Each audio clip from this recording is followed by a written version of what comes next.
So, hey everyone, this is the first episode of Two Idiots podcast. Yeah. With me here is Ruben. Yes. Hey, Ruben, my man, how's it going? Yeah. So it's going fine. So it's actually 11:18 here. So it's like pretty much late in the night now. Yeah. Yeah. So it's a good time to have a late night chat. Yeah. Yeah, and just in case that wasn't clear, we're talking from Singapore, the sunny island of Singapore.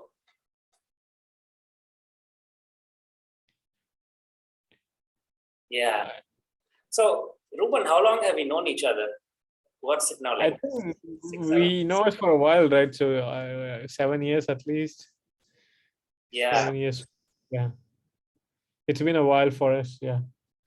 Yeah, and I think the first time I contacted you was, I've always known that you have a passion for startups and business.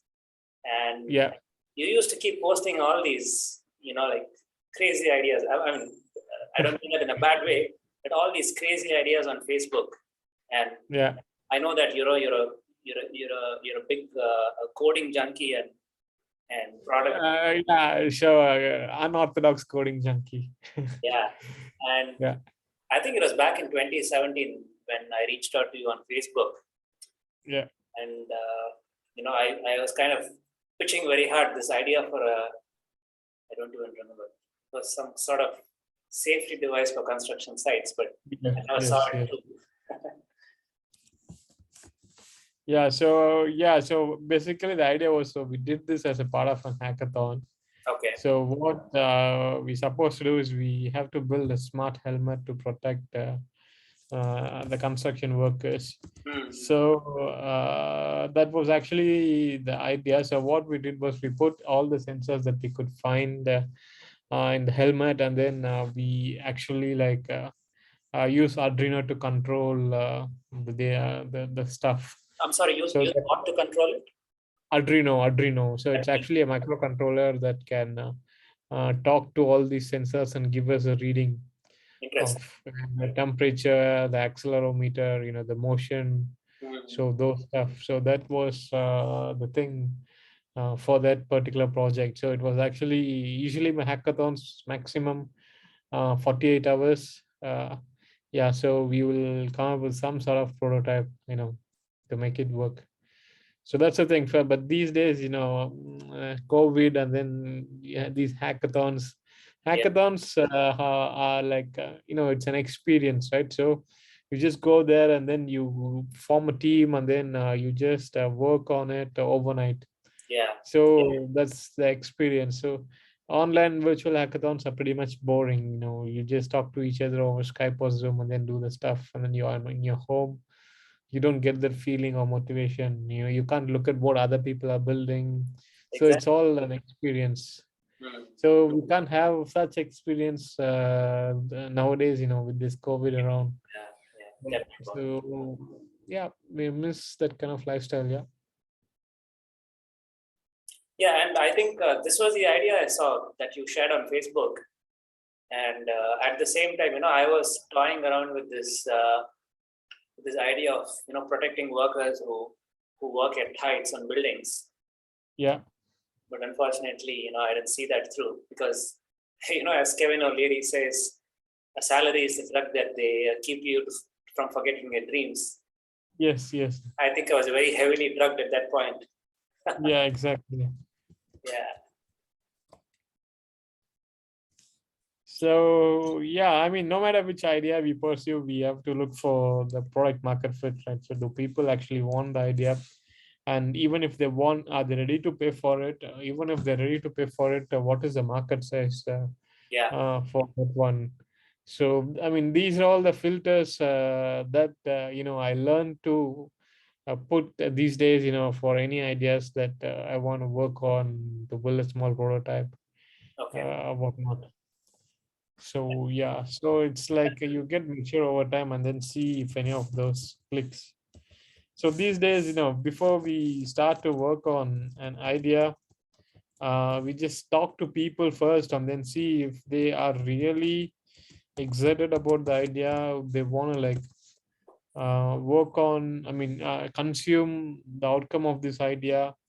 So yeah, so those things are in the first thing that anyone should look out for, basically, Mm. if they want to build something, do a startup or whatnot.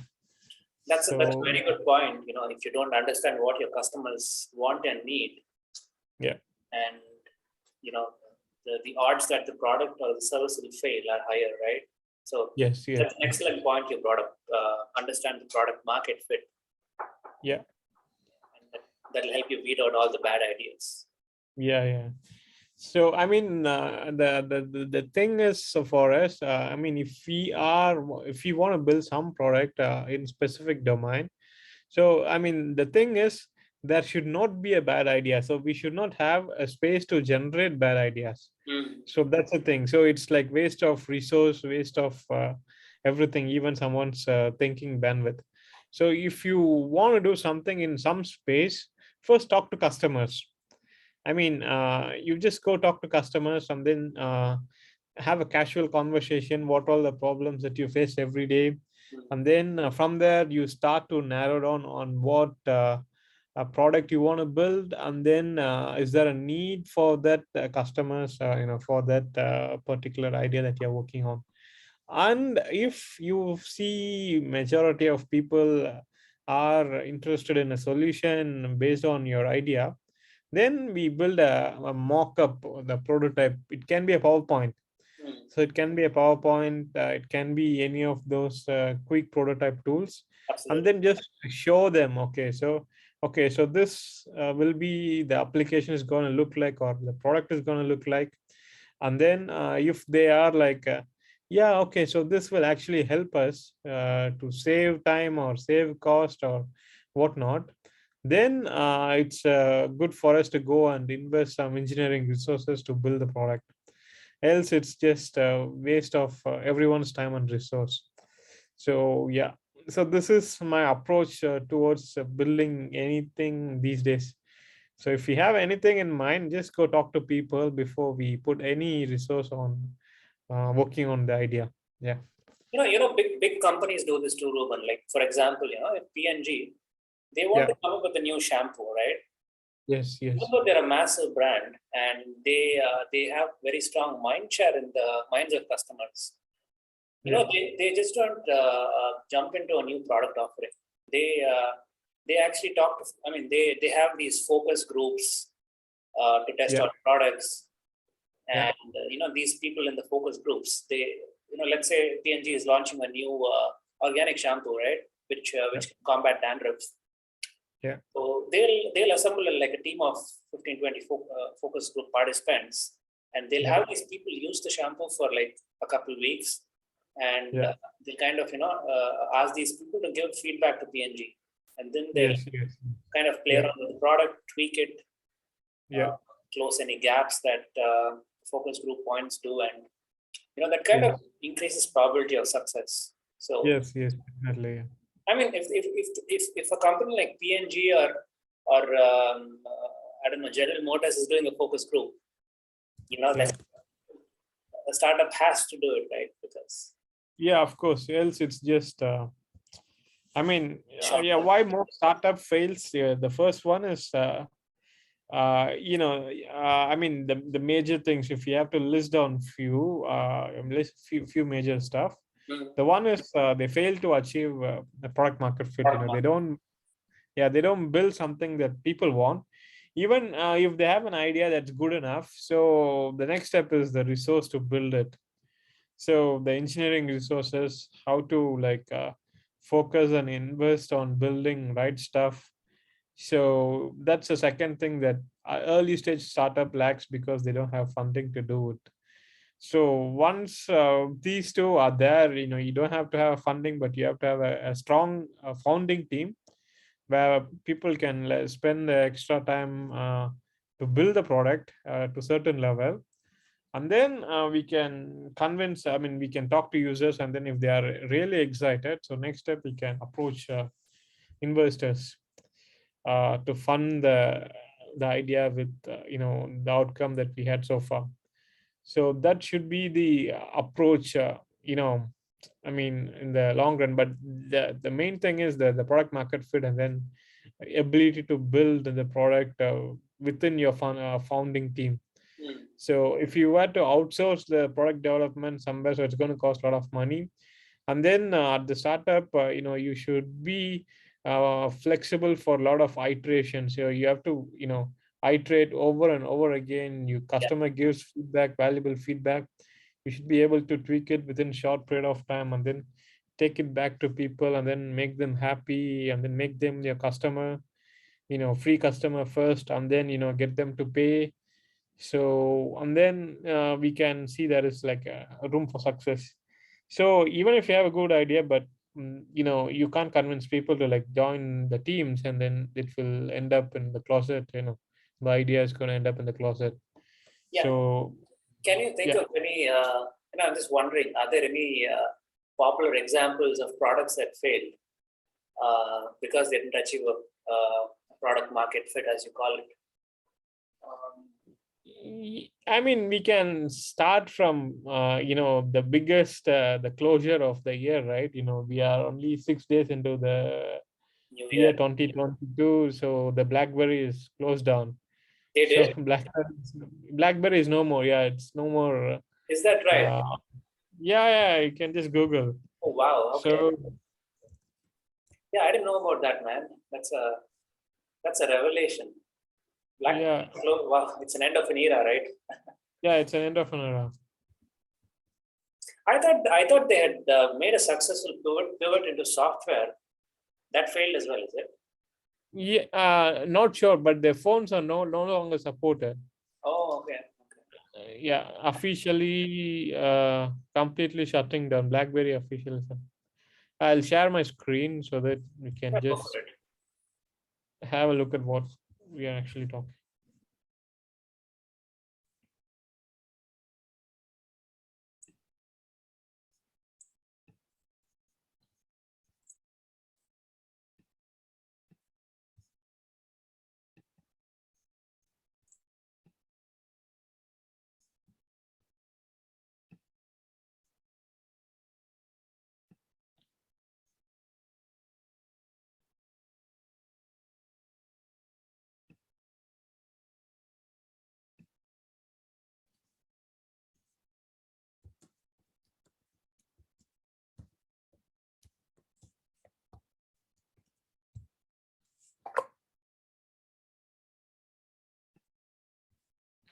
I think this part we have to edit it out.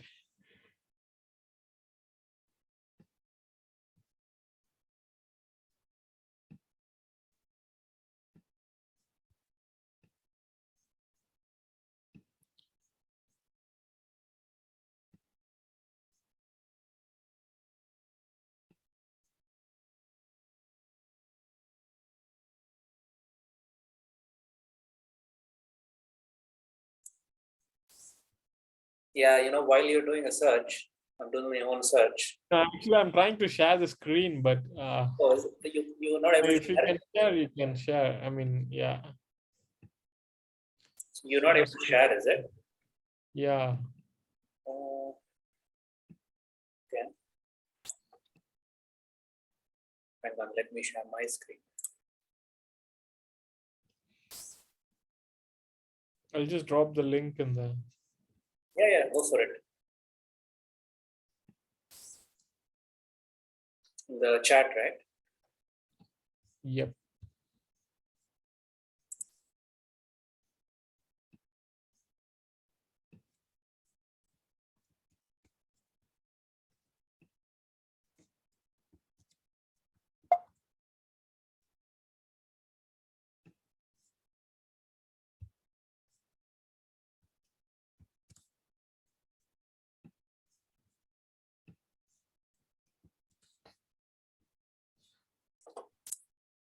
Okay, see the link.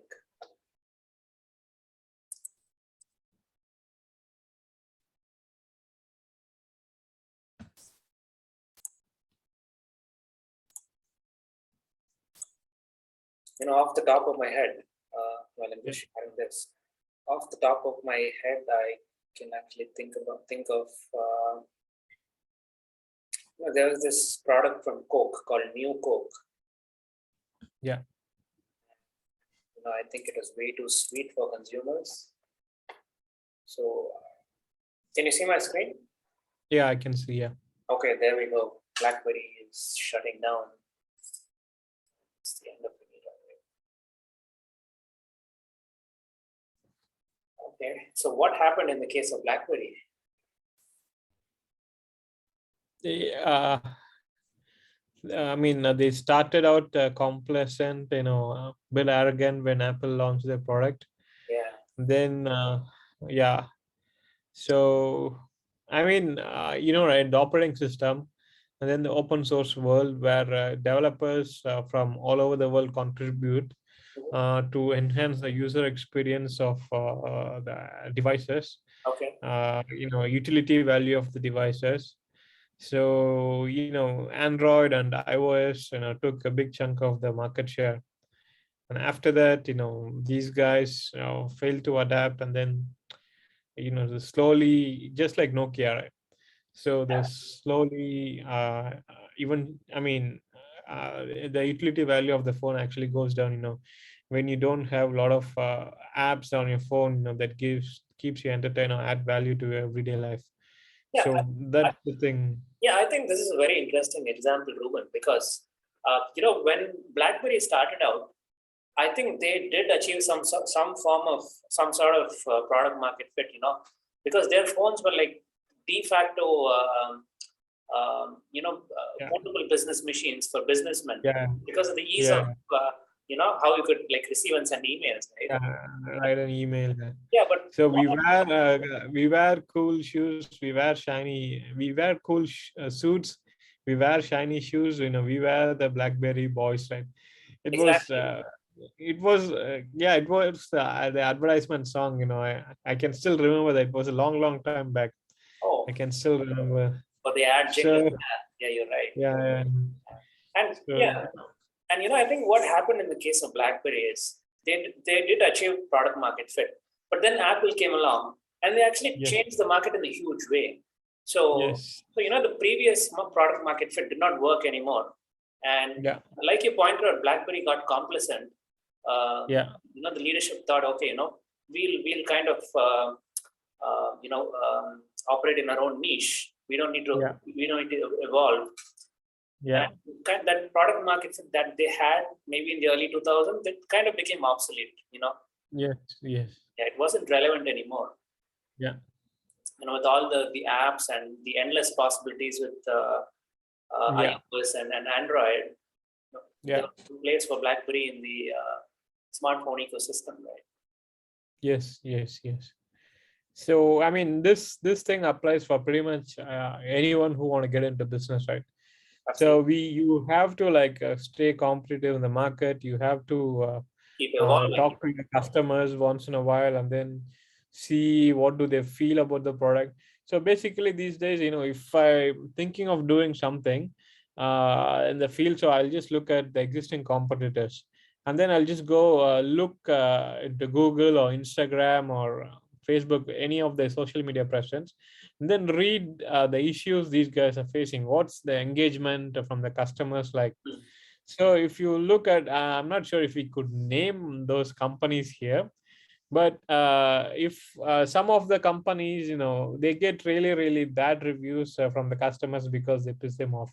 Yeah. So for example, home renovation companies, or even used car companies, companies that sell used cars. So if the product doesn't reflect the actual advertisement that's being sold or marketed, the customers get pissed off. So if the unhappy customer is the worst enemy for anyone's business, Yeah. so you just got to make sure that you take care of your customers first. You talk to them upfront, ask them the problems, the existing services, and ask them how we can improve. So this constant customer communication is something that should come from management level, Mhm. so that they can understand what actually customer want, and then we can ensure that the ship is in right direction all the time. Well put. So that's the approach that I'm looking at as well for my stuff. Yeah. Yeah. And Ruben, if I may, I know that you're working on a couple of e-commerce ideas. Yeah. Want to talk about them today, or shall we do Yeah. a separate podcast? We can talk. So how long is the recording going? Yeah, actually we can talk. It's fine. So it's only like, yeah, we can talk till 12. It should be fine. Yeah. So we have like 20 minutes more. Yeah. Yeah. I mean, let's keep it short and quick. So yeah, I'll probably do an introduction. I know that Ruben, you wanted to start a subscription-based e-commerce company Yeah. to not exactly to compete with the likes of Amazon and Lazada, but rather, okay, so why don't we hear it from the horse's mouth? What was the unique selling proposition of this subscription-based e-commerce? So I mean, the first thing was, when I started Your Cards. It's already like online, up and running. That's the name. So Your Cards. yeah, urkrts.com. Yeah. Okay. So yeah, so basically, the thing with this one was, okay, so the main idea was I want to build a 3D online shop. Basically, it's fully 3D. Okay. So you have the 3D shopping experience. Nice. So the first thing it addresses is, okay, so you have you don't have to have all the items in your shop. So let's say you are running a furniture shop, and then you have hundreds of different furniture. Then imagine a cost of having a showroom in a busy street, in a busy place. So you will be paying a lot of money for the rental to have all those items, and then it's going to be expensive.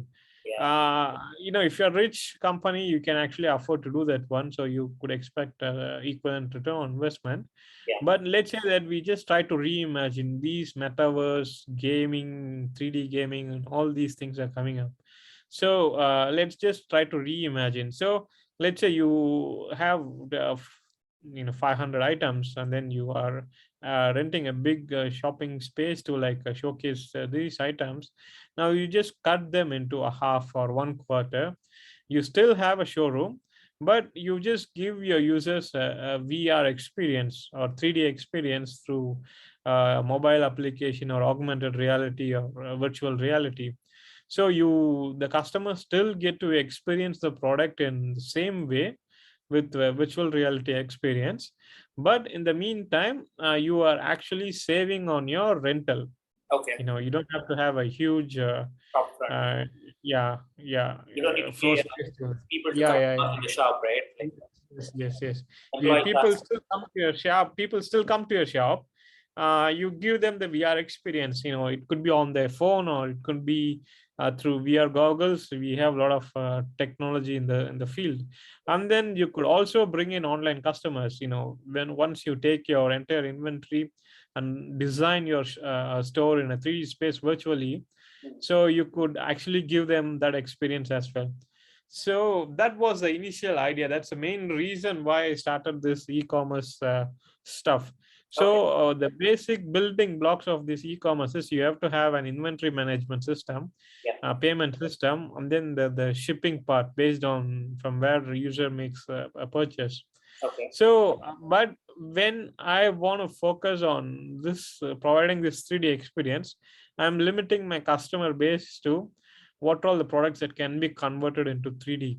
Exactly. So it will be more challenging because I'm actually not looking for any sort of funding to get my first 10 customers. I want to bring in my own first 10 customers without any external fundings. So if I were to do that one, this will be a stretch for me to like onboard those people, because it has a lot of efforts involved. So that's why also have a 2D kind of platform like Shopee or all these players, Amazon or whatnot. And then you can onboard the customers, telling them, okay, so you also have this 3D experience as a value proposition. So if you want to, yeah. I'm sorry, is that why you had like a subscription fee? Because you do not want to take venture capital funding. So the customers are the development costs, right? Yes. I mean, So basically, if you bring in virtual VCs without revenue, you have to give a lot of equity. Let's Exactly. say you hit 100K revenue, then you can give out equity at higher valuation. So Valuation. I mean, Yeah. that's the thing, right? So yeah, I mean, that's also the main reason.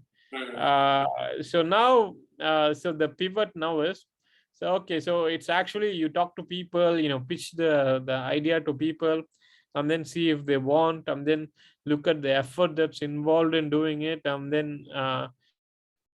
with the team size that we have, can we achieve that? So when these questions come in, so we actually tweak, right? So that's the evolution. So if I stick to one idea, and then if I try to make it success, so eventually I'll be left with I won't be holding a big chunk of the company. You give out and then you get things done. It may be successful, it may not be, but at the end of the day, yeah, so I want to increase the probability of success basically. Okay. So that's the thing. So and then I moved into, okay, so now we have this tech. What is something that we can build that can be used by a lot of people? Basically build something that a lot of people want, right? Mhm. So looking at that, okay, so why not we do the subscription based thing. So the subscription based thing is basically, the idea is you just take a bunch of items that you use every month, and Mm. then you put them all in a basket, and then you just set it to be delivered every whatever your the frequency is. So okay, so now it's same, right? So now we don't want to bring in any funding at the very early stage. So Okay. now the question comes in. So you have this beautiful tech that takes care of this subscription based system, but at what cost? So now the cost is, so first, if I want to bring customers to my platform, Mm. the products in my platform should be of same price or at a lower price compared to what's being offered out there. So currently I can't compete with the NTUC or Shenzhen or Cold Storage or any of those big players. Yeah. So I can basically buy from them and then ship it back to the customer at the very same cost. So in the process, my time effort is involved, the shipping cost is involved, and then the packaging effort is involved. So the margin for this one will either be negative or very thin. Yeah. I mean, you'll have to burn a bit of money, right, to Yes, yes, get yes, yes. started and scale your Yeah, business. Yeah. yeah. And So and then the question to ask, okay, so can we have both of us in the screen rather than, because now you may be seeing just me, right? And then you will be like, yeah, I'm like a tiny little. yeah, it's same for me on my side. Yeah, I don't know. I don't know how to do that. Let me do something. So let's let this call go, and I'll try to figure it out before we have our next. Okay, sure. Yeah, we can figure that out later. Yeah, that's Good fine. point, actually. Yeah, yeah. Yeah, sure. Yeah, because it's a generic recording, hopefully it just captures both of us. Yeah, but I mean, you're. So I think that you're the star today, so it's good no, that. no, I just want to be like equal. Yeah, both of us can be seen. Yeah. And So I'm sorry if I believe. I mean, if I get this right, so this was the idea you started out with, a yeah, subscription-based e-commerce platform. But I believe you yeah, made one more pivot, right? Do you want to talk about that? the NFT, right? Yeah. So it's not a platform to buy daily household goods anymore. It's Yes, yes, something yes, yes. very different now, Yeah. right? Yeah. Yeah, so now, Probably. okay, so we look at the NFT, and first we look at the subscription based and what is wrong. So Yeah. this thing is, actually we don't buy, and then we don't have control over the inventory, so we're actually buying from outside, so it's too hard for us to bring the price down, so the cost actually comes into the picture. Mm. So what is it, something that I can do that adds value from tech perspective to this e-commerce supply chain, Mm. and then I can charge premium for that one. Okay. So when this thing comes in, we also look at what's happening outside, right? NFT, the digital NFT is hot topic these days. People are like flipping them and retiring on that one, or quitting their job to do that full time. That's true. So when these stuff are coming in, so now I actually have few people asking me. So because I will be active in the NFT space, sharing in my circle. Okay, so we do this, we do that, we can do this, and we can do that. And then some of them asked me, okay, so my niece or nephew is really good at doing this artwork. So can we do physical arts? So is there any way we can convert this into NFT? So with the existing tech that we have, OpenSea, Solana Art, these are all the digital NFT space marketplace. So these guys, the idea is actually scan your product and then upload it there. Yeah. So it actually lose the value. The physical thing is actually really different from the digital one. So your current goes down, electricity goes down for some time, or internet goes down, so you can't see the product during that time. Yeah. All these things comes in there. So how can we add value to these guys so that they can actually sell their product at higher value? Basically, that's the thing. So add value so that their value actually goes up. So looking at that one, so why not we make the product into NFT and then link it to the digital NFT? So that's the thing. I was actually thinking that for a while, but the challenge that I faced was, so each of the physical items that we convert into NFT, so you have to have some sort of unique identification. Yeah. So this unique identification varies based on the product design.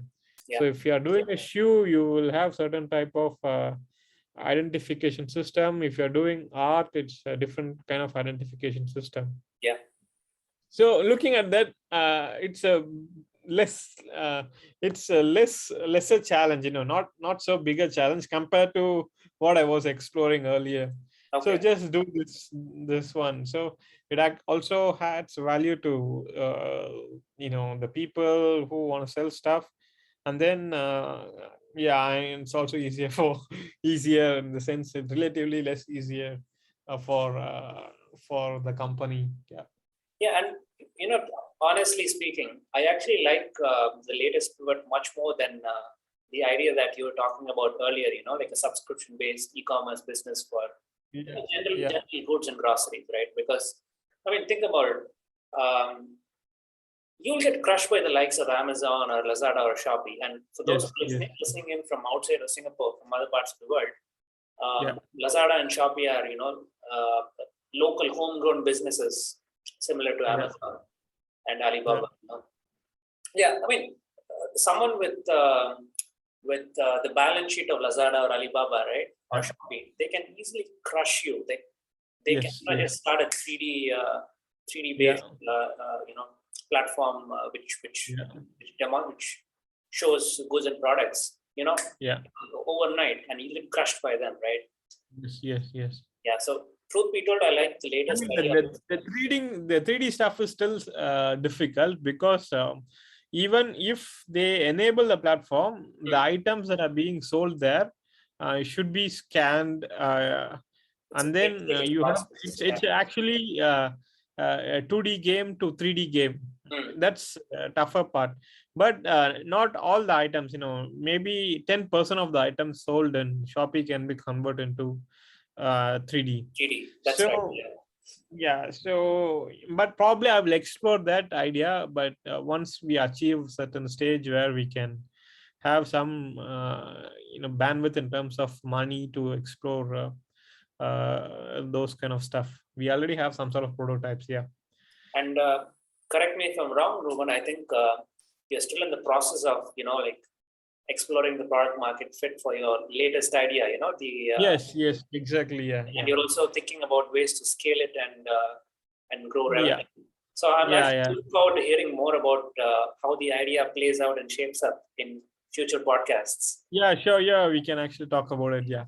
So we have a few things planned in the pipeline. So we actually have the platform is up and running. We are working on the mobile app is also ready for Android. We just have to beautify it. Yeah, perhaps when And, we do the next recording of the Two Idiots podcast, yes, yes, you can show us yeah. the app if it's ready. That is. Yeah, we can actually share the app. Yeah, I can share it. Yeah. Yeah.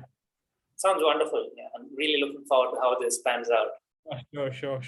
If anyone watching this video, want to contribute in some way for the project, either as a customer or investor, then you guys are most welcome. Yeah. Exactly. Yeah. Ruben is open to taking mentorship and most importantly, funding. Yes. He's happy to take on board investors and people who can add strategic value Yes. and advisory. Yeah. Well, all right, Ruben. I think it was wonderful chatting with you. And Thanks. you're a man of many ideas. And, Yeah. When execution is the challenge. Yeah, that's brilliantly put. And whenever I chat with you, I learn a lot. You've obviously given a lot of thought to starting up a business and trying to quit the 9 to 5 rat race. So yes. Looking forward to speaking with you more, and looking forward to more of these freewheeling casual chats. Yeah. All right. Yeah, sure. Good night. Yeah, sure. Yeah. Good night. Have a good sleep. Yeah. Until we meet again. Take care. Bye. Yeah, sure. Take care. Bye.